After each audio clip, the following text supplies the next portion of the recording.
Kata Nabi SAW, "Man salaka tariqan yaltamisu fihi ilma, sahhalallahu bihi tariqan ilal jannah." Barang siapa yang meniti sebuah jalan, di dalam padanya ilmu din, ilmu agama, maka Allah mudahkan jalannya menuju surga. Subhanallah. Ya.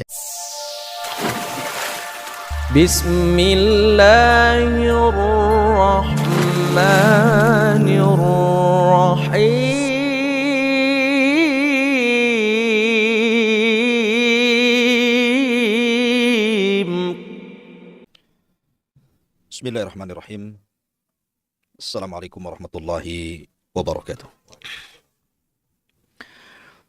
Alhamdulillah wassalatu wassalamu ala Rasulillah wa ala alihi wa sahbihi wa mawalah wa la hawla wa la quwata illa billahi wa ba'du. Alhamdulillah, segala puja dan puji hanya milik Allah Subhanahu wa taala yang telah mempertemukan kita di pagi hari ini di Kiswah TV. Salawat dan salam tak lupa kita haturkan kepada Rasul kita Muhammad sallallahu alaihi wasallam. Allahumma salli ala Muhammad. Dan pembahasan di pagi hari ini kita akan mengambil ibrah, memetik pelajaran dari kisah perjalanan para ulama di dalam menuntut ilmu. Allah Subhanahu wa taala berfirman, tepatnya dalam surah At-Taubah 122, "Wa ma kana al-mu'minun liyanfiru kafatan. Falawla nafara min kulli firqatin minhum ta'ifatun liyatafaqahu fid din waliyunzira qaumahum idza raja'u ilaihim la'allahum yahdharun." Hendaklah orang-orang yang beriman apabila diperintahkan untuk berangkat jihad tidak berangkat semuanya.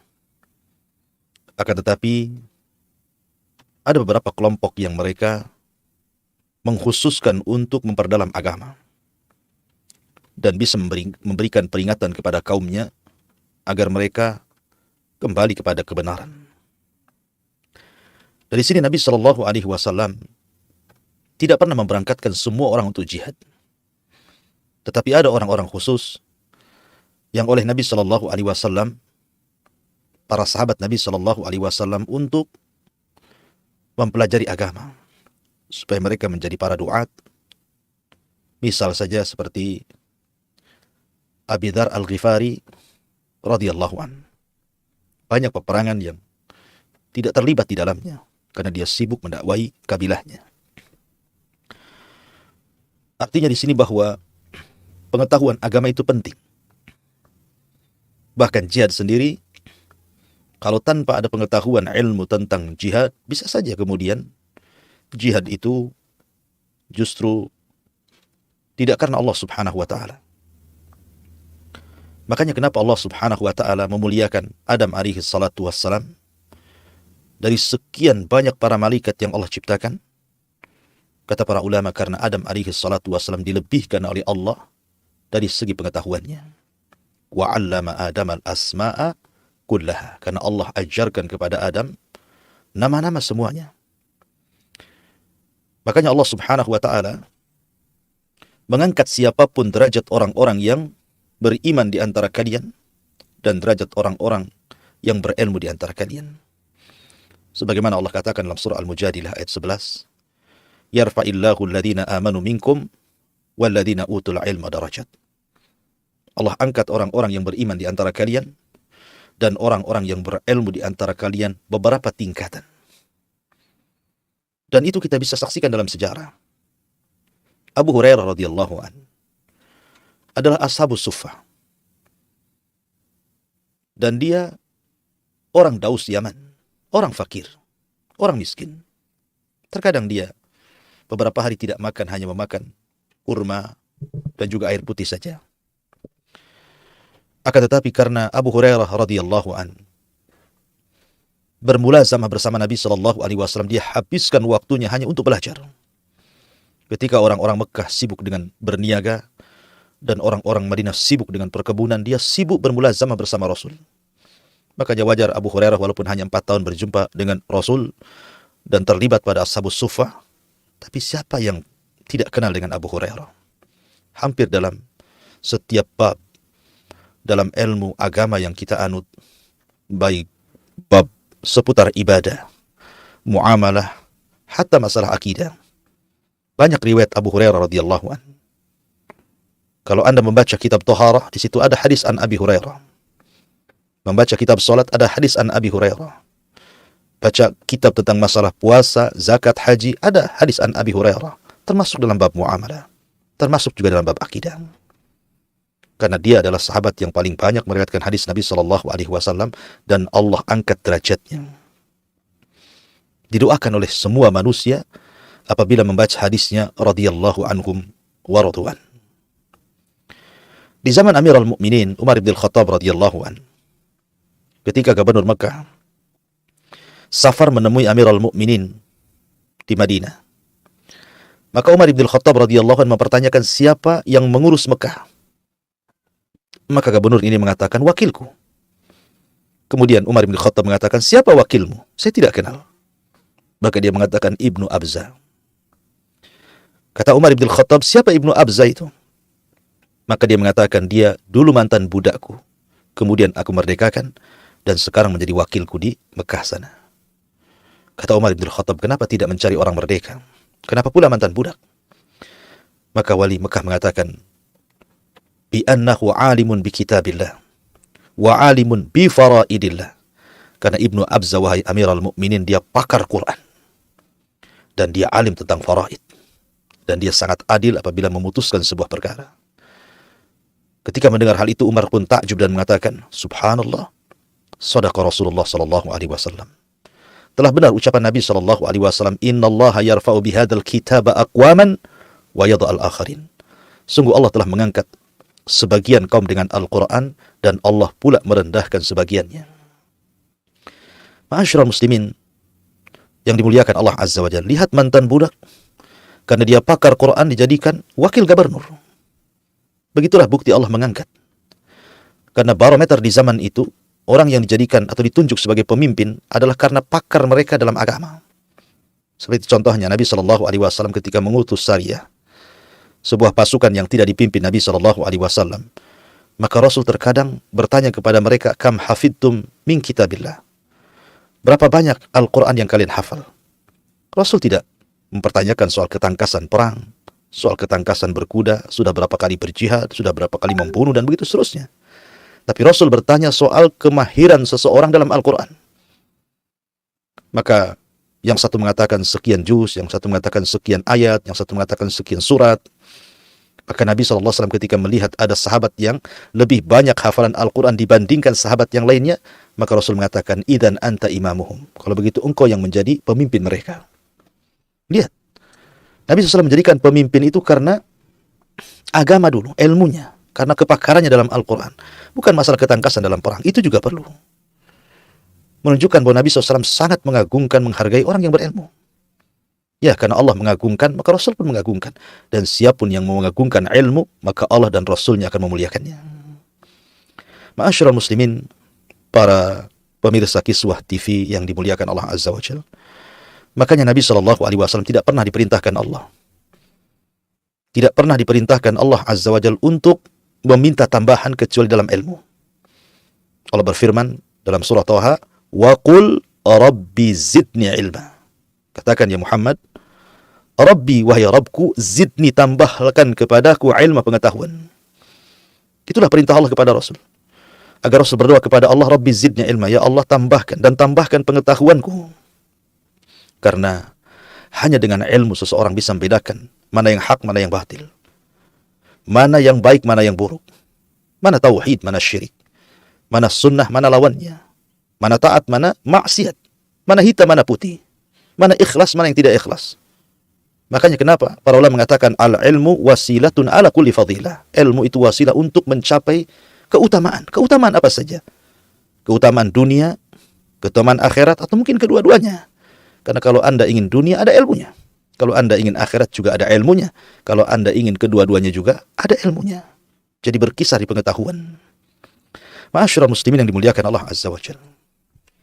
Bahkan saking mulianya ilmu, Nabi SAW sampai mengatakan, wa inna fadlal alim alal abid, ka fadlil qamari laylata badri tamami ala sairil kawakib. Perbedaan orang alim, orang yang menuntut ilmu, menimba pengetahuan, dengan orang yang ahli ibadah, orang yang rajin qiyamul lail, puasa, dan begitu seterusnya. Maka seperti keutamaan bulan purnama di antara sekian bintang. Bintang boleh banyak, ribuan bahkan jutaan bintang di langit, tapi tidak bisa menerangi bumi. Tapi satu bulan ketika purnama itu bisa cahayanya menerangi bumi. Maknanya orang alim itu satu saja itu bisa menerangi manusia banyak. Tapi kalau ahli ibadah, mereka hanya menerangi diri mereka sendiri tapi tidak bisa menerangi orang lain. Makanya kenapa Rasul mengatakan seperti itu? Bahkan tidak ada jalan yang memudahkan seseorang untuk masuk surga melebihi ilmu. Tidak ada satupun jalan yang memudahkan pelakunya untuk masuk surga melebihi ilmu. Kata Nabi SAW, "Man salaka tariqan yaltamisu fihi ilma, sahhalallahu bihi tariqan ilal jannah." Barang siapa yang meniti sebuah jalan, di dalam padanya ilmu din, ilmu agama, maka Allah mudahkan jalannya menuju surga. Subhanallah. Ya. Manusia itu kan cita-citanya hanya ingin masuk surga, apalagi ya, tidak ada lebih daripada itu. Makanya banyak keutamaan ilmu, karena ilmu sendiri adalah warisan para nabi. Nabi yang mengatakan, "Wa innal anbiya lam yuwarrithu dinaran wala dirhaman, walakin warrathul ilma fa akhadha bihaddin wafir." Sesungguhnya para ulama itu, para nabi itu tidak mewariskan dinar, tidak mewariskan dirham. Yang mereka wariskan adalah ilmu. Makanya al-ulama warasatul anbiya. Yang mewarisi ilmu itu hanya para ulama. Dan ilmu itu jauh lebih hebat dibandingkan segalanya. Dibandingkan dengan harta. Karena Al-Imam Ibnul Qayyim rahimahullahu ta'ala mengatakan bahwa ilmu itu warisan para nabi. Tapi harta itu warisan para raja dan orang-orang kaya. Lebih mulia mana nabi atau orang-orang kaya? Lebih mulia mana nabi atau para nabi dengan para raja? Tentu para nabi lebih mulia dibandingkan para raja. Siapa para raja? Ilmu menjaga pemiliknya. Tapi kalau harta, kita pula yang jaga. Ilmu semakin bertambah apabila kita amalkan, kita dakwahkan. Tapi kalau harta Anda belanjakan, semakin berkurang. Bahkan ilmu bisa menjadi teman dalam kuburannya. Tapi terkadang harta terpisah dengan orang yang memilikinya. Karena apabila orang meninggal, pertama yang terpisah sebelum keluarganya adalah hartanya. Baru setelah kemudian diantar ke kuburannya, baru dengan keluarganya. Karena hakikat harta itu tajmi wa tafriq. Kita ini mengumpulkan, habis itu kita tinggalkan. Menjadi rebutan ahli warisnya. Ilmu menghukumi harta. Tapi harta tidak bisa menghukumi ilmu. Dan ilmu hanya dimiliki orang-orang yang beriman. Tapi harta ini bersyarikat semuanya. Orang kaya, kafir juga punya harta. Orang kaya mukmin juga punya harta. Fir'aun juga kaya, Namrud juga kaya. Harta itu bersyarikat. Tapi ilmu tidak mungkin didapat kecuali orang yang beriman. Kemudian juga para raja butuh dengan ilmu. Para raja butuh dengan ilmu. Tetapi sahibul mal, pemilik harta itu terkadang, ataupun orang-orang yang berilmu, terkadang mereka berhajat kepada harta, terkadang tidak. Intinya bahwa ilmu itu jauh dibandingkan kenikmatan dunia. Makanya wajar kalau seandainya banyak keutamaan ilmu. Ilmu adalah cahaya, ilmu adalah hidayah, dan begitu seterusnya. Yang ingin saya jelaskan di pagi hari ini, kita akan memetik sebuah ibrah dan pelajaran dari rihlahnya para ulama. Bagaimana ulama salaf dulu itu, untuk mendapatkan sebuah ilmu, mereka harus safar ke sana kemari. Dan hasilnya berkah karena karya-karya mereka kita bisa nikmati hari ini. Karena kegigihan mereka, keletihan mereka, kesungguhan mereka, kelelahan mereka menjadikan berkah apa yang mereka tuangkan dalam kitab-kitab yang mereka catat, sehingga menjadi sebuah warisan yang sangat luar biasa, terutama bagi kita, orang-orang yang mungkin sudah jauh dari zaman Nabi SAW. Dan rihlah para ulama untuk menuntut ilmu itu Itu juga bukan budaya para ulama saja, bahkan budaya para nabi. Lihat Nabi Musa alaihi salatu wassalam. Ketika ada orang yang bertanya kepada Musa alaihi salatu wassalam, adakah orang alim melebihi dirimu, wahai Musa? Manusiawi Musa.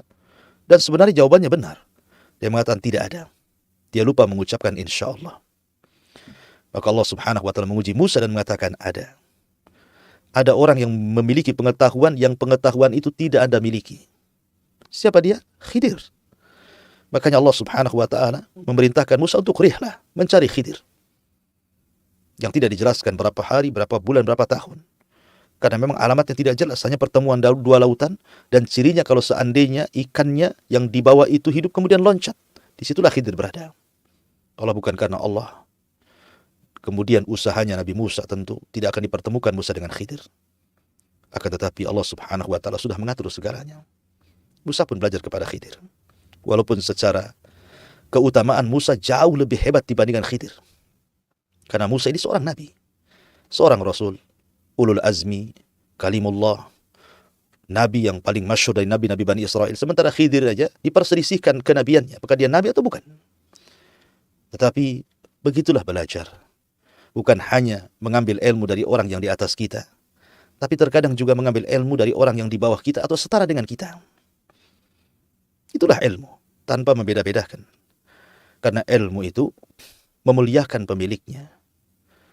Ketika Amirul Mukminin di zaman Imam Abi Dawud meminta kepada Abi Dawud rahimahullahu ta'ala untuk membuatkan majlis khusus bagi keluarganya di Basrah, Abi Dawud menolak dan mengatakan bahwa baik Anda orang kaya ataupun orang miskin, baik Anda pejabat ataukah rakyat jelata, baik Anda pemimpin atau bawahan, dalam ilmu semua sama. Kalau Anda ingin hadir di majelis ilmu, hadirlah bersama orang-orang umum, bersama manusia, walaupun Anda di balik tirai sekalipun. Karena ilmu itu menyamakan semuanya. Bahkan yang memuliakan pelakunya. Inna akramakum indallahi atqakum. Dan budaya rihlah ini, saya akan mengambil kisah-kisah menarik saja. Di zaman para sahabat Nabi SAW, subhanallah, hanya gara-gara satu hadis Nabi SAW, satu hadis, bukan puluhan atau ratusan hadis, tidak, satu hadis.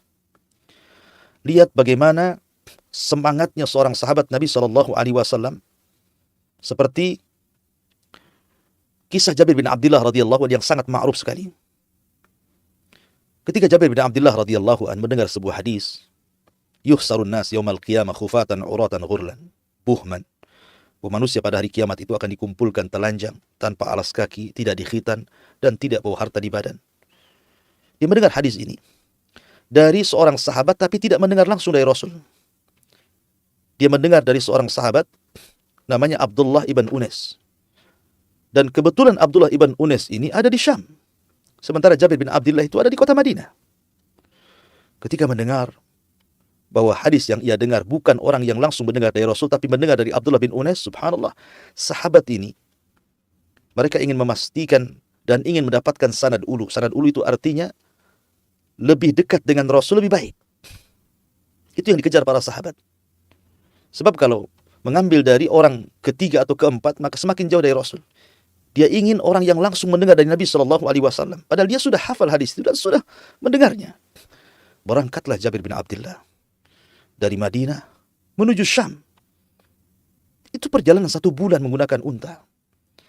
Anda bisa bayangkan, unta itu bukan pesawat, unta itu bukan bas, unta itu bukan kereta. Unta itu binatang yang langkahnya pun terbatas. Belum lagi kita memberi makan unta, memberi minum unta, mengistirahatkan unta. Belum lagi kita istirahat di malam hari, belum lagi kemudian dihadapkan dengan lusus, mungkin ada perampok padang pasir, mungkin dengan binatang-binatang buas di jalan, macam-macam rintangan. Tetapi Jabir bin Abdullah radhiyallahu an, demi satu hadis yang ia dengar, ingin mendengar dari orang yang langsung mendengar dari Nabi SAW, Abdullah bin Unes. Dia beli unta, kemudian dia cukupkan perbekalannya, berangkat dari Madinah sebulan sampai ke Syam.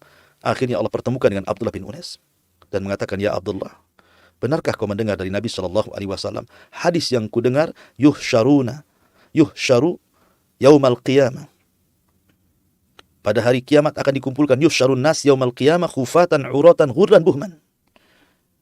Kata Abdullah bin Unes, ya, Sami'tuhu min Rasulillah sallallahu alaihi wasallam. Aku mendengarnya dari Nabi SAW. Ketika Abdullah bin Unais kemudian mengiyahkan, senanglah Jabir bin Abdullah. Kemudian pulang lagi ke Madinah. Subhanallah. Hanya mengejar satu hadis. Berjalan 2 bulan, pulang pergi. Kemudian juga kisah yang lain dari Abi Ayyub Al-Ansari radhiyallahu anhu. Ketika dia mendengar hadis Nabi sallallahu alaihi wasallam, "Man satara musliman satarahullahu yaumal qiyamah." Barang siapa yang menutup aibnya seorang muslim, Allah tutup aib dia pada hari kiamat. Hadis ini dia mendengar, tetapi orang yang mendengar langsung dari Nabi sallallahu alaihi wasallam itu nun jauh di sana. Abi Ayyub itu ada di kota Madinah. Sementara yang mendengar Uqbah bin Amir dari Rasulullah SAW itu ada di Mesir. Maka Abi Ayyub Al-Ansari berangkat dari Madinah menuju Mesir, hanya tujuannya satu hadis yang didengar oleh Uqbah bin Amir dari Nabi sallallahu alaihi wasallam. Nabi SAW bersabda, "Man satara musliman satarahullahu yaumal qiyamah." Siapa yang menutup aib seorang muslim, Allah tutup aibnya pada hari kiamat. Satu hadis berjalan dari Madinah ke Mesir. Subhanallah. Luar biasa. Bahkan yang sangat menakjubkan dari kisah thalabul ilmi para ulama itu adalah kisah Zaid ibn Hubbab. Zaid ibn Hubbab ini seorang hafid, seorang alim, hufad dunia, muhaddisin. Bukan ulama biasa. Mungkin bahasa kitanya bukan orang kaleng-kaleng. Ya. Ulama, betul ulama, seorang hafid. Dia hadir di majelisnya Sufyan Ats-Tsauri. Sufyan Ats-Tsauri itu adalah ulama Kufah. Ma'ruf kalau disebutkan Kufah, maka ulama yang paling kondang kali itu adalah Sufyan Ats-Tsauri. Dan Kufah itu di mana? Di Irak. Ya. Jadi Sufyan Ats-Tsauri itu orang Irak di Kufah. Dia buka majelis ilmu di situ, majelis hadis. Lah Zaid ibn Hubbab ini salah satu hufad, penghafal yang luar biasa akan hadis Nabi sallallahu alaihi wasallam, seorang ulama, hadir di majelisnya Sufyan Ats-Tsauri. Kemudian Sufyan Ats-Tsauri ketika itu membacakan sebuah hadis. Farqu ma baina siyamina wa siyami ahli kitab akalat as-sahur, kata Sufyan. Perbedaan puasa kita dengan puasa ahli kitab itu dimakan sahur. Kita puasa, orang kafir juga puasa, tapi kita sahur, mereka tidak sahur. Nah, sebelum Sufyan Ats-Tsauri membawakan hadis ini, beliau menyebutkan sanadnya. Dia mengatakan, aku mendengar dari Usama ibn Zaid. Dan Usama bin Zaid dari Musa ibn Ali atau Ulayya. Dan Musa ibn Ulayya atau ibn Ali mendengar dari bapaknya sendiri. Dan bapaknya Musa ibn Ulayya mendengar dari Abi Qais maula Amr ibn As. Dan maula Amr bin As mendengar dari Amr bin As. Dan Amr bin As mendengar dari Nabi SAW, kemudian menyebutkan matan hadis dan redaksinya. Ketika kemudian Zaid ibn Hubbab mau berdiri pulang dari majelisnya Sufyan, tiba-tiba salah satu murid Sufyan Ats-Tsauri, dia mengatakan, "Ana khallaftu Usama hayyan bil Madinah." Saya pernah berjumpa dengan Usama bin Zaid, dia masih hidup di kota Madinah. Mendengar hal itu kagetlah Zaid ibn Hubbab itu. Betul dia masih hidup, katanya. Kata orang ini, ya, hayyan bil Madinah. Dia masih hidup di kota Madinah. Lihat bagaimana himmah semangatnya orang dulu. Sekali lagi mereka mengejar sanad dulu.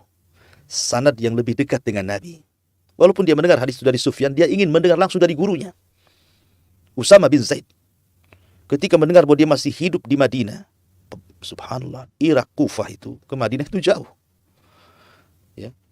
Jauh sekali, harus melewati padang pasir, gurun Sahara, kering kelontang, panas yang luar biasa, angin, dingin, cuaca ekstrim gitu ya. Berbulan-bulan itu dari Irak ke Madinah itu berjalan dengan untanya. Yang saya katakan tadi, unta pun tidak berjalan terus. Kadang harus istirahat, dikasih makan, dikasih minum. Kemudian dia pun harus beristirahat, harus tidur, makan, minum, begitu seterusnya. Belum lagi dihadapkan dengan binatang-binatang buas, belum lagi para perampok. Tetapi bagi mereka, perjalanan ini adalah perjalanan mulia. Mereka tidak peduli dengan rintangan di jalan. Zaid ibn Hubbab pun menyiapkan perbekalan, kemudian diberangkat dari Kufah, Irak, menuju Madinah. Ingin berjumpa langsung dengan siapa? Dengan gurunya Sufyan Ats-Tsauri, Usama ibn Zaid. Sampai di kota Madinah, dia berjumpa dengan Usama bin Zaid, mengatakan, ya Usama, apakah engkau mendengar dari Musa ibn Ulayya? Dan Musa ibn Ulayya mendengar dari bapaknya mendengar dari Abil Qais maula Amr, dan maula Amr mendengar dari Amr bin As. Rasul bersabda seperti ini. Kata Usama, ya, aku mendengarnya dari Musa ibn Ulayya. Maka setelah dia memastikan bahwa betul-betul memang Sufyan Ats-Tsauri mendapatkan hadis dari Usamah bin Zaid, dan dia sudah memastikan Usamah bin Zaid bahwa betul hadis itu sahih, dia hendak berangkat pulang dari Madinah ke Kufah, Irak. Tiba-tiba ada orang yang hadir di majelisnya Usamah bin Zaid mengatakan bahwa Musa ibn Ulayyah masih hidup dan ia ada di Mesir. Ketika dia mendengar bahwa Musa ibn Ulayyah masih hidup, artinya orang ketiga tuh, ya, dari Sufyan Ats-Tsauri. Langsung dia pun senang berangkat dari Madinah menuju Mesir untuk memastikan hadis itu dari Musa ibn Ulayyah. Bayangkan ya, Madinah, Mesir. Setelah sampai di Mesir, berjumpalah dengan Musa ibn Ulayyah. Wahai Musa ibn Ulayyah, betulkah kau mendengar dari bapakmu dan bapakmu mendengar dari Abi Qais Maula Amr dan Maula Amr mendengar dari Amr bin As? Rasul mengatakan farqu baina siyamina wa siyami ahlil kitab akalat as-sahur. Kata Musa ibn Ulayyah, ya, aku mendengar dari bapakku, katanya. Subhanallah, makin pendek tuh dengan Nabi itu. Akhirnya dia pun pulang dari Mesir ke Kufah, Irak. Bayangkan, dari Kufah, Irak ke Madinah, dari Madinah ke Mesir, dari Mesir balik lagi ke Kufah. Hanya satu hadis, itu pun sudah dia dengar. Dia hanya ingin memastikan dan ingin mendapatkan sanad yang tinggi, yang dekat dengan Nabi SAW. Itu saja. Bagi mereka ini perjalanan mulia, dan tidak ada ruginya bagi mereka. Bayangkan perjalanan cukup jauh. Kita saja berangkat dari Batam atau ke Jakarta atau ke Medan atau ke luar negeri umpamanya, kita perlu modal, kita perlu uang, perlu makan, perlu biaya.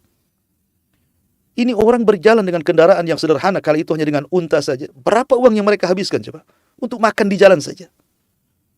Dari Kufah ke Madinah, dari Madinah ke Mesir, berapa uang yang mereka habiskan? Tetapi bagi mereka uang itu tidak berharga dibandingkan ilmu. Satu hadis mereka kejar. Ma'asyiral muslimin yang dimuliakan Allah Subhanahu wa taala. Bahkan yang lebih menakjubkan lagi adalah kisah yang diriwayatkan oleh Al-Khatib Al-Baghdadi rahimahullahu taala, bahwa suatu ketika Imam Syu'bah ini ma'ruf Abu Bistam, ulama hadis, hafid dunia. Syu'bah, siapa yang tidak kenal Imam Syu'bah? Bahkan saya ketika membaca biografi Imam Syu'bah itu, Masya Allah, takjub sekali. Syu'bah ini walaupun terlahir yatim, dididik oleh ibunya, tapi tidak menghalangi untuk menjadi ulama dunia, sama dengan Imam Syafi'i, Imam Ahmad, Abu Hanifah, dan yang lainnya.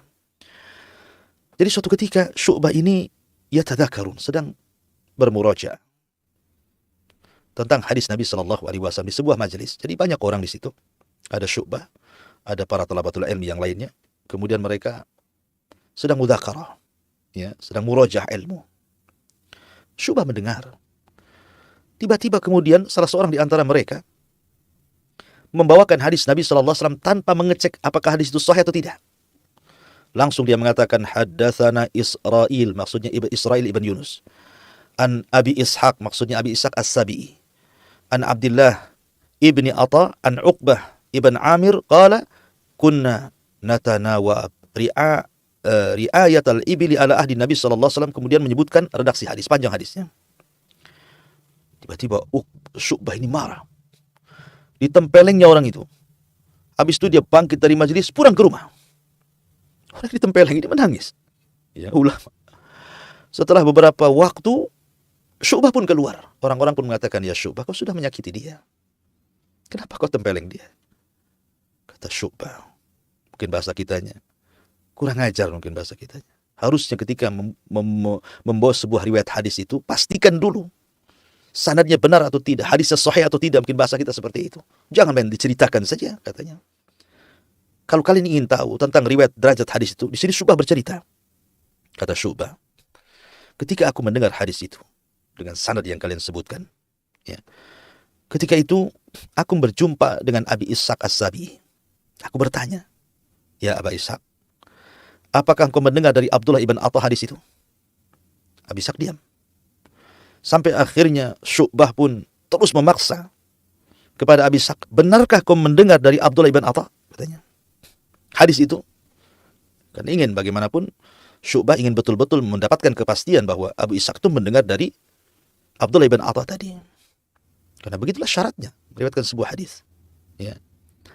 Akhirnya kemudian karena dia kurang yakin, maka dia pun menyiapkan perbekalan berangkat dari negerinya menuju Mekah. Karena Abdullah bin Atha itu ada di Mekah. Ya. Syu'bah ini di Syam. Ya. Dari Syam ke Mekah. Bukan untuk haji. Hanya untuk memastikan sanad saja tadi. Betul nggak Abi Ishaq ini mendengar dari Abdullah bin Atha itu? Berangkat Syu'bah ini. Dari Basrah, bayangkan ya. Dari Basrah, dari Syam menuju Mekah. Sesampainya di kota Mekah, dia berjumpa dengan Imam Malik Ibn Anas, ma'ruf Imam Darul Hijrah, yang ketika itu berjumpa ketika haji.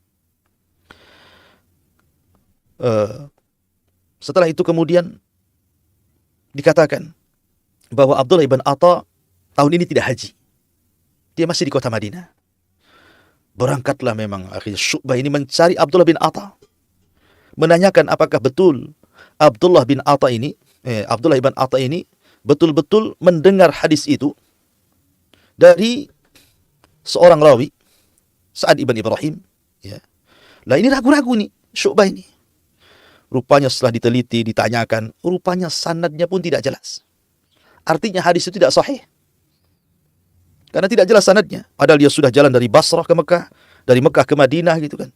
Rupanya sia-sia. Tapi bagi Syu'bah bukan sia-sia, walaupun kemudian rupanya hadis yang ia dapat itu bukan hadis sahih. Begitulah Allah Subhanahu wa taala menjaga agama, ikhwan. Inna nahnu nazzalna dzikra wa inna lahu lahafizun. Kami yang menjaga agama ini, Quran dan sunnah ini.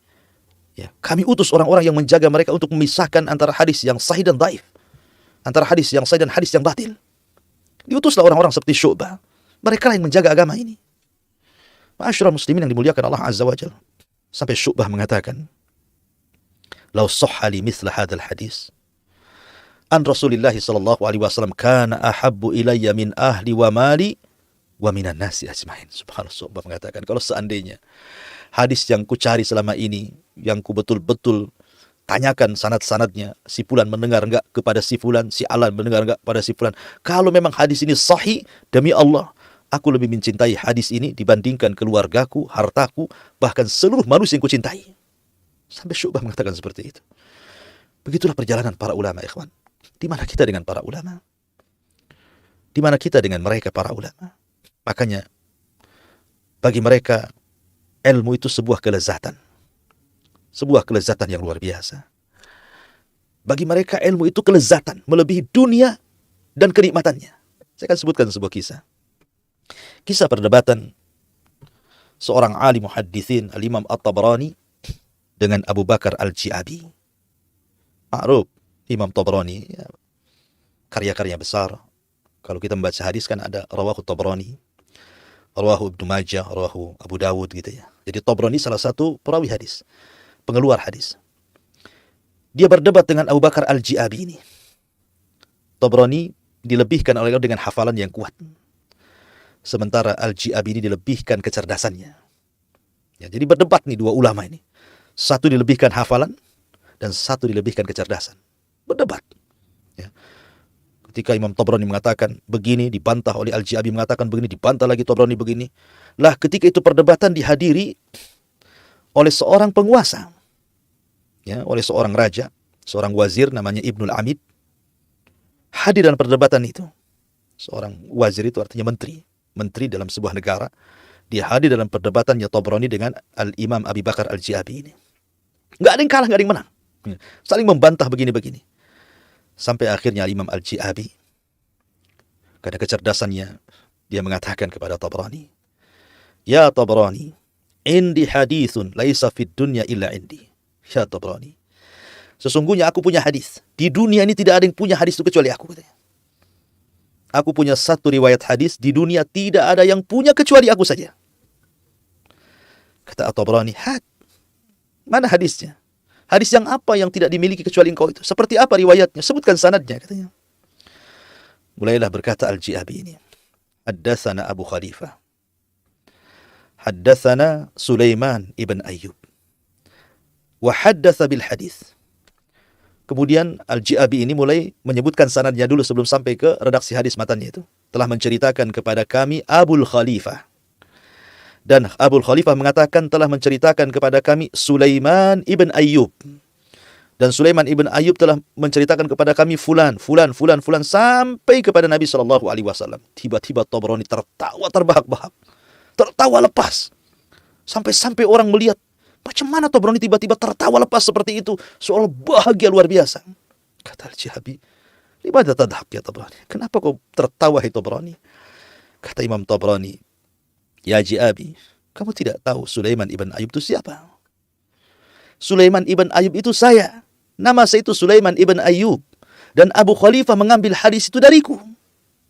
Tabrani itu kan nama masyhurnya saja. Namanya itu Sulaiman ibn Ayyub. Jadi hadis itu yang dikatakan Ji'abi tidak ada di dunia yang punya hadis kecuali aku. Rupanya hadis itu riwayat daripada Tabrani. Karena Abi Khalifah mendengar dari Sulaiman ibn Ayyub. Dan Sulaiman ibn Ayyub itu adalah Imam Tabrani itu sendiri.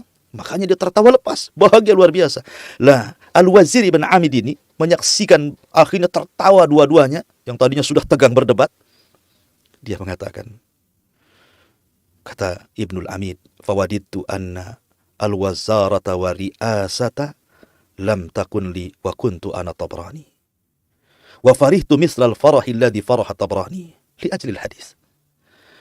Dia mengatakan, apalah gunanya kekuasaan, jabatan, kepemimpinan itu. Hari ini aku ingin seperti Tabrani. Dan aku ingin bahagia seperti bahagianya Tabrani, bahagia karena satu hadis Nabi SAW. Karena bagi para ulama itu, hadis itu atau ilmu hadis itu sebuah kenikmatan. Makanya wajar kalau dikatakan Ibrahim ibn Adham, "Lau alimal muluk wa abnaul muluk ma nahnu fihi minas sururi wan na'im. Idzan lajaladuna alaihi bisuyuf." Kalaulah mereka para raja dan anak-anak raja itu mengetahui betapa nikmatnya kita ini para ulama di atas ilmu, tentu mereka akan memecut kami dengan pedang-pedang. Karena bagaimanapun kebahagiaan hakiki itu ada pada ilmu, tapi harta jabatan itu kebahagiaan semu. Ya. Ma'asyiral muslimin, makanya Syekhul Islam Ibnu Taimiyah rahimahullahu taala dijelaskan oleh muridnya Imam Abdul Qayyim. Jadi suatu ketika Syekhul Islam Ibnu Taimiyah ini sakit ya, terbaring. Tapi dia tidak lepas daripada mencatat dan membaca. Padahal lagi sakit parah itu Ibnu Taimiyah itu. Ya. Kata dokter, "Ya Syekh, inna mutala'ataka wa kalamaka fil ilmi yazidul marad." Syekh, kau kan sedang sakit. Sudahlah, jangan baca-baca buku.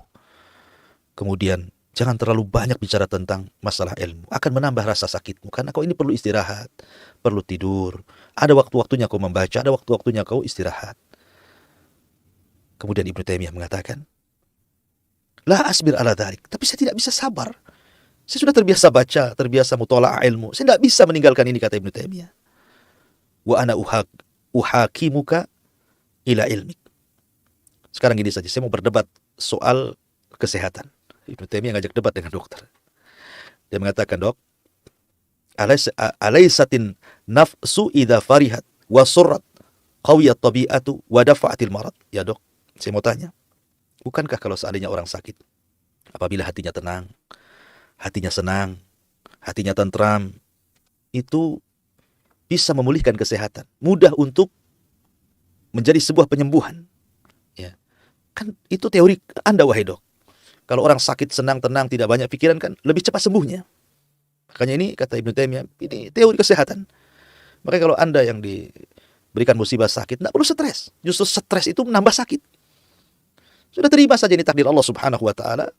Ya, aktivitaslah sebagaimana biasa, sebagaimana Syekhul Islam Ibnu Taimiyah, aktivitasnya belajar, tetap belajar dia. Ya. Kata dokter, bala, ya betul. Kalau orang sakit hatinya tenang, tentram, senang, maka akan cepat memulihkan kesehatannya. Kata Ibnu Taimiyah, "Fa inna nafsi tusarru bil ilmi." Makanya kenapa aku baca kitab, aku menulis, karena hanya dengan ini hatiku senang. Ya. Dengan ini hatiku senang. Aku tidak dapat kesenangan kecuali dengan begini. Ya. Maka kata dokter, dia mengatakan, "Hadza kharijun an ilajina." Kalau ini bukan ilmu saya. Ini keluar daripada teori kedokteran, katanya. Ya. Tapi lihat bagaimana Ibnu Taimiyah rahimahullahu ta'ala. Dia tenang, senang, tentram apabila dia bergaul dengan kitab, bergaul dengan ilmu, membaca, mutola'ah, dan begitu seterusnya. Karena bagi ulama itu ilmu kelezatan. Coba bandingkan kita dengan para ulama. Betapa manasnya kita ini menuntut ilmu. Malas untuk hadir di majelis ilmu. Malas untuk melangkahkan kaki di majelis ilmu. Malas untuk mendengarkan media-media ilmu. Justru orang nongkrong di televisi itu yang ditongkrongi sinetron, film-film, orang-orang tertawa-tawa. Tidakkah mereka akan ditanya bahwa kehidupan mereka akan ditanya? Satu hari Anda tertawa akan ditanya di hadapan Allah. Sebagaimana satu hari menangis Anda pun akan ditanya oleh Allah Azza wa Jalla. Ya. Aina nahnu min haula? Di mana kita dengan mereka para ulama dalam ilmu itu? Padahal mereka yang saya ceritakan itu bukan orang biasa. Mereka para hafid, para hufad, ulama besar. Ulama saja serajin itu gitu, yang sudah jelas-jelas mereka ulama. Kita ini bukan ulama, bukan siapa-siapa gitu ya. Kita tolabul ilmi kecil. Sudah tolabul ilmi kecil, malas lagi, ya kan? Subhanallah. Makanya inilah diantara keajaiban para ulama yang luar biasa. Sebenarnya banyak kisah-kisah yang ingin saya ceritakan, tapi juga sekali lagi waktu yang membatasi kita. Karena juga ada sesi tanya jawab. Silakan saya kembalikan kepada moderator, fal yatafaddal mashkura. Jazakallah khairan Ustaz atas pemaparan materi di pagi hari ini, dan kita masuk di sesi tanya jawab. Mungkin kita bacakan pertanyaan yang telah masuk di WhatsApp Kiswah TV. Assalamualaikum warahmatullahi wabarakatuh Ustaz. Waalaikumsalam warahmatullahi wabarakatuh. Yang bertanya, bagaimana menyikapi orang yang hanya bertaklid dan mengambil pendapat hanya kepada satu mazhab saja dan menolak untuk pendapat mazhab yang lainnya? Mohon penjelasan. Bismillah, alhamdulillah. Madhab itu artinya pendapat. Cara pengambilan istimbat hukum yang dilakukan oleh para ulama.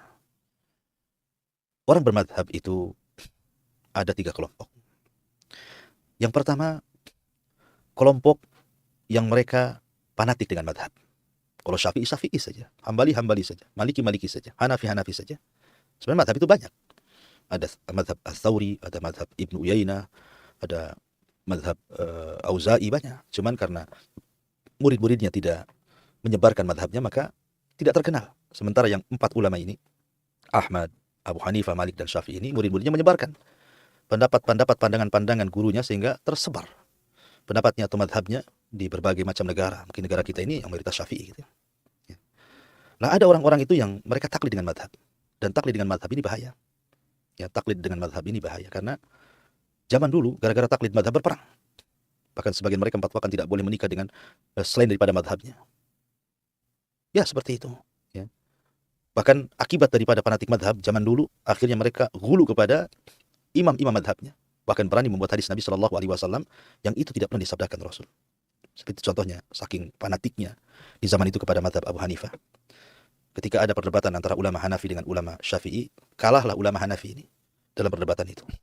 Akhirnya mereka merangkai sebuah hadis palsu dan mengatakan, sayati alaikum zaman, akan datang zamannya, akan muncul seorang laki-laki namanya Muhammad ibn Idris wa huwa asyaddu min iblis. Namanya Muhammad bin Idris, dia lebih jahat dibandingkan iblis. Muhammad bin Idris itu Syafi'i, Imam Syafi'i namanya Muhammad bin Idris. Masa Muhammad bin Idris dikatakan lebih jahat dibandingkan iblis? Hanya karena gara-gara kalah debat, dan itu dinasabkan Nabi yang mengatakan seperti ini. Gara-gara fanatik mazhab, mereka hadis palsu. Kemudian juga mazhab Hambali. Sampai-sampai mereka hadis dan mengatakan, Rasul bersabda, fawasiyati li ummati an yatahambalu. Wasiat umatku, kata Rasul, nanti kalau muncul Ahmad bin Hambal, bermadhablah dengan madhab Hambali, katanya. Ini hadis mana? Ini hadis buat-buatan. Ya. Bahkan tak kalah juga madhab Maliki. Mereka mengatakan laulal Malik lakana dinu halik. Kalau bukan karena Malik, maka hancur agama ini. Gara-gara fanatik mazhab membuat hadis-hadis palsu jadinya. Bahaya fanatik itu. Ya, karena fanatik itu kultus masalahnya. Makanya kenapa Syekhul Islam Ibnu Taimiyah mengatakan la yajuz at-ta'assub li ahadin siwa Nabiya sallallahu alaihi wasallam wa la yajuz at-ta'assub li ta'ifatin siwa ashabi Rasulillah sallallahu alaihi wasallam. Tidak boleh seseorang itu meletakkan fanatik kepada perorangan kecuali kepada Rasul. Boleh ada fanatik kepada perorangan individu, tapi fanatik dengan Nabi. Dan tidak boleh fanatik dengan kelompok, ormas, golongan, kecuali dengan para sahabat. Tidak apa-apa. Kalau fanatik dalam bentuk golongan, kita fanatik dengan para sahabat Nabi. Tidak ada masalah. Karena kesepakatan mereka ijma dan hujjah. Ya, seperti Quran Sunnah. Karena berkumpulnya para sahabat tidak mungkin berkumpul di atas kesesatan. Ya. Jadi, fanatik ini bahaya. Ada orang yang fanatik dengan madhab. Kemudian yang kedua, orang cara berpandang dengan madhab, ada yang memang tidak fanatik dengan madhab. Mereka hanya mengambil yang kuat dalam madhab. Oh, dilihatnya dalam madhab Syafi'i dalam bab ini lebih kuat dibandingkan madhab Hambali, maka dia memilih ini. Ya. Kemudian kalau dipikir, oh madhab Hambali dalam bab ini lebih kuat dibandingkan madhab Syafi'i, maka dia Hambali. Oh, dalam madhab Hanafi ini lebih kuat dibandingkan Syafi'i dan Hambali, maka saya Hanafi dalam bab ini. Dia hanya mengikuti dalil yang kuat yang diambil istimbat oleh para madhab.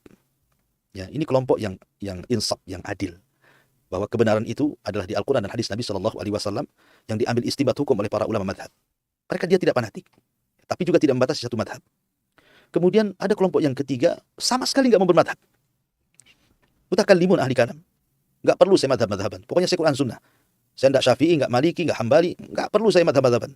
Karena mereka ulama, bisa salah, bisa benar. Tapi kalau Al-Quran dan hadis Nabi tidak mungkin salah, tidak mungkin salah, semua benar. Nah, ini pun tidak benar, karena bagaimanapun Quran dan Sunnah tidak bisa kita pahami kecuali lewat jalur ulama. Dan Imam Syafi'i, Ahmad, Hanafi, dan itu mereka para ulama. Ya kan? Kita hanya bisa memahami dari mereka. Karena bagaimanapun ulama warasatul anbiya, kata Rasul. Ulama itu pewaris para nabi. Jadi, tapi kalau orang itu hanya ingin bermadhab dengan Imam Syafi'i, dengan madhab Syafi'i, dengan tujuan tidak taklid, buta dengan madhab Syafi'i, tidak ada masalah. Banyak kok para ulama dulu juga, Imam Nawawi Asy-Syafi'i, Ibnu Hajar Asy-Syafi'i. Banyak ulama itu bermadhab Syafi'i. Tetapi maksudnya madhab di sini adalah mengambil cara pandang dalam mengeluarkan sebuah hukum atau istimbat dari Al-Quran dan Sunnah menurut Imam Syafi'i. Itulah arti madhab. Ya, tetapi kalau fanatik buta, benar salah, yang penting Syafi'i, itu yang nggak boleh gitu ya. Wallahu a'lam. Insyaallah, jazakallah khairan Ustaz atas penjelasannya. Dan pertanyaan selanjutnya, Assalamualaikum warahmatullahi wabarakatuh. Waalaikumsalam. Saya ingin bertanya, ada kawan yang saat ini menggebu-gebu untuk menjadi konten kreator dakwah dan ingin menjadi terkenal agar bisa menyebarluaskan kebaikan. Apakah boleh demikian Ustaz? Sedangkan para ulama terdahulu berbondong-bondong ingin tidak terkenal oleh dunia. Mohon nasihatnya. Ya, alhamdulillah. Dunia dulu dengan sekarang beda. Dulu belum ada handphone. Dulu belum ada televisi. Dulu belum ada medsos. Di zaman dulu. Coba kalau seandainya zaman dulu ada medsos, mungkin orang-orang munafik pun mereka akan pakai handphone menyebarkan di grup-grup. Mungkin kalau seandainya di zaman Rasul sudah ada grup WA, grup Facebook, grup Instagram, mungkin Abdullah bin Ubay bin Salul ketika memfitnah Aisyah berzina mungkin sudah disebar lewat grup itu. Ya. Jadi perkembangan zaman tentu berbeda dengan hukum di situ. Sekarang kalau kita tidak menggunakan media, kemudian media ini dikuasai oleh orang-orang yang merusak citra Islam, dikuasai oleh orang kafir, dikuasai oleh orang-orang yang menyelisih sunnah Nabi, memiliki pemahaman sesat seperti Khawarij Syiah, akan jadi apa umat ini? Ya, maka ketika mereka menggunakan media, kita lawan dengan media. Dengan apa? Kita bisa melawan. Yang kedua juga, media memang satu sisi seperti pisau bermata dua, ya bisa untuk kebaikan, bisa untuk kejahatan. Tapi bagaimanapun ada istilah malun saleh li rajulin saleh. Harta baik itu, kalau yang mengelolanya orang baik, sama. Media itu akan baik kalau yang mengelolanya orang baik. Ya. Kalau media itu yang mengelolanya bukan orang baik, jadi apa media ini? Merusak orang. Merusak akhlak, merusak akidah, merusak muamalah, dirusak-rusaknya sehabis-habisnya. Tapi ketika yang memegang orang saleh, orang baik, ya, maka ini minimalnya bisa ketika di barat menyuarakan kebatilan, maka di timur kita suarakan kebenaran. Ketika di utara menyuarakan hal-hal yang menyimpang, maka di selatan kita suarakan kebenaran. Seperti itu. Ada perbanding di sini. Adapun soal kemudian seorang dai muncul di televisi, itu kembali kepada niat masing-masing. Innamal a'malu binniyat. Niat Anda ini apa? Untuk ria, popularitas, terkenal, atau murni ingin berdakwah? Karena kita lihat masyayikh kita juga, para syekh, ya, Syekh Shalih Fauzan, ada di YouTube, di TV, dan banyak masyayikh yang lainnya. Karena itu manfaatnya besar. Ya, terkadang ada daerah-daerah tertentu yang tidak bisa sampai kecuali lewat televisi. Ya, dengan adanya televisi, akhirnya sampai dakwah kepada mereka. Apalagi zaman sekarang kan hampir semua orang pegang handphone. Hampir semua orang tengok YouTube, mungkin bahasa kitanya. Punya grup di Facebook, di Instagram, di WA, di WeChat, macam-macam istilahnya. Kalau kita tidak gunakan fasilitas ini, maka akan digunakan orang lain. Ya, akan digunakan orang lain. Fa'in udtum udna, kata Al-Quran. Kalian mau apa? Kalau kalian kembali, kita lawan. Kan itu bahasanya. Kalian menyerang kami dengan media, kita serang balik dengan media. Seperti itulah. Karena bagaimanapun kalau kita tidak mengikuti zaman, memang media ini bukan bagian daripada agama, ini wasilah. Tapi bagaimanapun wasilah ini tergantung ghayah. Ghayah itu artinya puncak tujuan. Ya, dan saya kira tidak ada hal yang menyimpang dalam media. Media ini kan tergantung orang yang memakainya. Anda gunakan untuk merusak atau untuk kebaikan. Wallahu a'lam. Jazakallah khairan Ustaz atas penjelasannya. Dan pertanyaan selanjutnya, Assalamualaikum warahmatullahi wabarakatuh. Waalaikumsalam. Apakah benar adanya perbedaan pendapat di kalangan para ulama salaf tentang beberapa masalah seperti hukum orang yang meninggalkan sholat atau menghukum bukan dengan hukum yang diturunkan oleh Allah Subhanahu wa taala? Dan apakah ini termasuk dalam ikhtilaf yang muktabar Ustaz? Mohon penjelasan. Ya, alhamdulillah. Ikhtilaf itu ada dua macam. Ada ikhtilat yang disebut dengan tadad, ada ikhtilat disebut dengan tanawu. Ikhtilat tadad itu tidak mungkin dalam akidah orang itu berselisih, karena akidah itu bulat perkataannya. Kalaupun ada perselisihan dalam masalah akidah itu bukan pada puncaknya, tetapi pada cabang-cabangnya saja. Seperti contohnya adab kubur. Tidak ada orang berselisih tentang adanya adab kubur. Para ulama sepakat. Tapi di cabang-cabangnya adab kubur seperti apakah ruh dengan jasad. Nah, itu jadi perselisihan para ulama. Tapi intinya, pokoknya tidak ada yang berselisih. Yang berselisih itu cabang-cabangnya. Itu kalau dalam akidah. Tapi dalam fikih, ya ma'ruf. Ada madhab Syafi'i, Maliki, Hanafi, Hambali, dan madhab-madhab yang lainnya. Dan al-amru fihi wasi, kata para ulama. Masalahnya luas dalam masalah fikih itu. Kita harus tasamuh gitu. Harus banyak tenggang rasa. Tidak boleh langsung menyalahkan. Mungkin dalam bahasa para ulama itu pendapat yang hari ini saya pegang, saya anggap benar walaupun ada kemungkinan salah, dan pendapat yang Anda pegang saya salahkan dulu walaupun ada kemungkinan benar. Ya kan? Harus seperti itu. Tidak boleh menyalahkan mutlak, batil, tidak bisa dalam masalah fikih itu. Nah, ini disebut namanya tanawu namanya. Adapun tadi bicara tentang masalah meninggalkan salat atau berhukum dengan hukum Allah. Ya, ada perselisihan. Orang meninggalkan salat, ada yang mengatakan satu kali meninggalkan dia kafir. Kan ulama yang mengatakan seperti itu. Karena tidak ada di mata para sahabat satu amalan kalau ditinggalkan bisa kafir melebihi salat. Tapi ada juga yang memerinci. Seperti Syalbani rahimahullah merinci. Meninggalkannya karena apa? Tapi Syekhul Islam mengatakan kalau meninggalkan salat secara jumlah, artinya lebih banyak meninggalkan dibandingkan melakukan, itu ijma kafir. Umpamanya zuhur, asar, maghrib, isya tidak sholat. Sholatnya subuh saja. Ah, itulah kafir. Karena lebih banyak meninggalkan dibandingkan melakukan. Tapi kalau dibalik, lebih banyak mengerjakan. 4 waktu dia kerjakan, 1 waktu pula dia kadang tinggalkan karena malas. Ya, maka ini jadi khilaf para ulama. Ada yang mengatakan selama meyakini kewajibannya dan dia meninggalkan sholat karena malas, maka tidak sampai kafir, tapi fasik. Fasik, dia harus bertobat kepada Allah karena melakukan dosa besar. Tapi ada juga yang mengatakan kafir. Nah, perbedaan kita dengan orang kafir itu di sholat. Dan tidak ada pendapat para sahabat kecuali bulat. Tidak ada satupun amalan yang ditinggalkan bisa kufur kecuali sholat. Ya, ada perselisihan seperti itu. Termasuk juga orang yang berhukum dengan hukum selain Allah. Ya. Karena dalam Al-Quran itu, ujung ayat itu beda-beda. Ada yang mengatakan, wa malam yahkum bima anzalallah faulaika humul kafirun, faulaika humul zalimun, faulaika humul fasikun. Masuk ke yang mana? Jadi orang yang meninggalkan hukum Allah itu bisa masuk ke kategori kafir, bisa masuk ke kategori zalim, bisa masuk ke kategori fasik. Tidak semua kafir. Itu manhaj Khawarij kalau dikatakan kafir. Seperti yang dikatakan orang-orang Khawarij di masa Ali. Karena Ali berhukum dengan hukum manusia, tidak berhukum dengan hukum Allah, mengutus sahabat untuk berdamai dengan Muawiyah. Mereka mengatakan Ali kafir karena tidak berhukum dengan hukum Allah. Kemudian mereka membaca, wa man lam yahkum bima anzalallah faulaika humul kafirun. Siapa yang tidak berhukum dengan Allah, hukum Allah dia kafir, maka Ali kafir. Kata Ali, kalimatul haq urida bihal batil. Ya, kalimatmu benar, tapi yang kalian kehendaki itu kebatilan. Ya. Intinya ada perselisihan para ulama. Yang jelas kalau bab fikih itu ya kita saling tegang rasa saja seperti masalah kunut. Ya memang Imam Syafi'i berbeda dengan yang lain. Ada yang mensahihkan hadis kunut seperti Imam Syafi'i. Ada yang melemahkan hadis kunut dan membid'ahkannya. Tapi tidak perlu menyalahkan. Yang tidak kunut menyalahkan yang kunut menyalahkan yang tidak kunut. Karena ini kan masalah khilaf para ulama. Beda kalau soal di pokok akidah. Ya, Khawarij berbeda dengan kita di pokok akidah. Maka kita sesatkan Khawarij. Syiah, mereka berselisih dengan kita di pokok akidah. Kita menghormati sahabat, mereka pula mengkafirkan. Sesat Syiah. Kita katakan sesat. Ya, karena keluar dari ahli sunnah wal jamaah. Wallahu a'lam. Jazakallahu khairan Ustaz atas penjelasannya. Dan pertanyaan terakhir Ustaz. Assalamualaikum warahmatullahi wabarakatuh. Apakah ada nasihat yang bisa Anda bagikan kepada kami, seseorang yang ingin memulai untuk mencari ilmu, dan kewajiban apakah yang pertama kali harus kami lakukan? Mohon nasihatnya. Ya, alhamdulillah. Pertama, tanamkan kecintaan kepada ilmu. Karena kalau sudah cinta, pasti dia akan suka. Tapi kalau sudah tidak suka, pasti dia akan cinta. Ya. Jadi, cintakan kita dengan ilmu itu. Berdoa kepada Allah, Rabbi zidni ilma. Ya Allah, tambahkan ilmu kepadaku. Berdoa kepada Allah. Kalau meminta tambahan dari nikmat sesuatu itu, maka pilihlah yang masalah ilmu ini. Kalau soal harta itu mengikut. Ya, harta itu mengikut. Tapi ilmu tidak bisa mengikuti harta. Harta yang mengikuti ilmu. Makanya pertama, berdoa kepada Allah, cintakan dengan ilmu. Yang kedua, ada upaya untuk belajar. Dan belajar kan tadarus. Tadarus itu artinya ada tingkatan-tingkatannya. Jangan kemudian mau belajar langsung yang gede, tidak. Ada yang tingkatan-tingkatan. Kalau memang tauhid ini mungkin ada yang kitab-kitab untuk pemula dulu. Fikih juga sama, hadis juga sama, ya tafsir juga sama, ya kan. Yang pemula-pemula dulu, baru naik nanti ke kitab yang agak tinggi, yang agak tinggi, yang agak tinggi. Ya. Kemudian juga kalau memang Anda bukan talabatul ilmi yang disiplin ilmu seperti santri di pesantren gitu ya, Anda orang awam tapi ingin belajar, ya sering-sering hadirlah di majelis ilmu. Kemudian biasakan mencatat apa yang dikatakan ustaz dari faedah-faedah yang ada di kajian itu. Anda catat, catat saja. Mau penting mau nggak penting catat saja. Itu akan bermanfaat. Setiap kali Anda catat faedah dari guru Anda, satu hari atau satu majelis Anda dapat 1-2, kemudian Anda 100 kali bermajelis, kan Anda dapat faedah. Akan bertambah ilmu itu. Tidak mungkin berkurang. Dan semakin dalam kita mempelajari ilmu itu, rasanya kita makin bodoh. Masalahnya sama dengan kita menyelam dari lautan.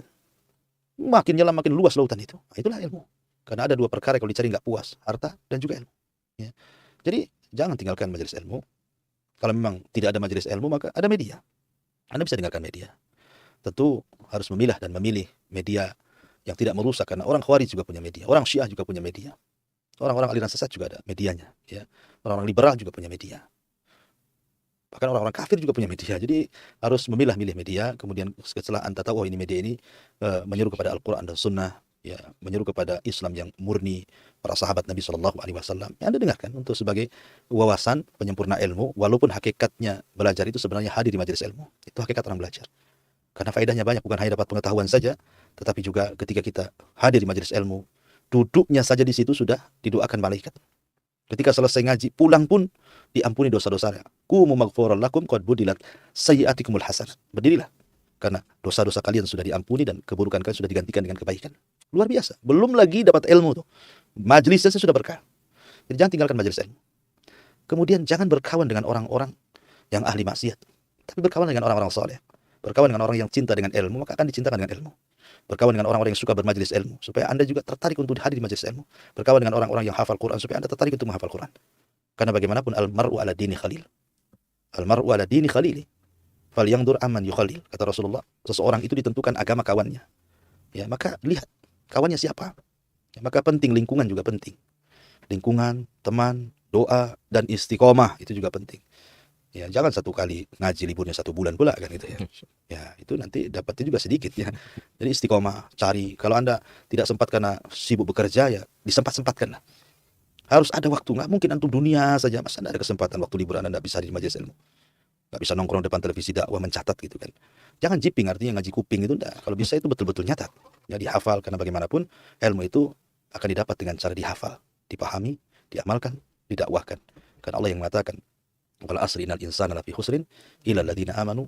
Amal di sini orang yang berilmu, wa amilus shalihat, setelah itu beramal saleh, kemudian wa tawassaw bil haq wa tawassaw bis sabr. Sampaikan kepada manusia dakwah, berikan nasihat kepada kebenaran, kemudian bersabar istiqomah, sabar ketika menuntut ilmu, sabar ketika mengamalkan ilmu, dan sabar ketika berdakwah kepada manusia. Wallahu a'lam bishawab. Nah,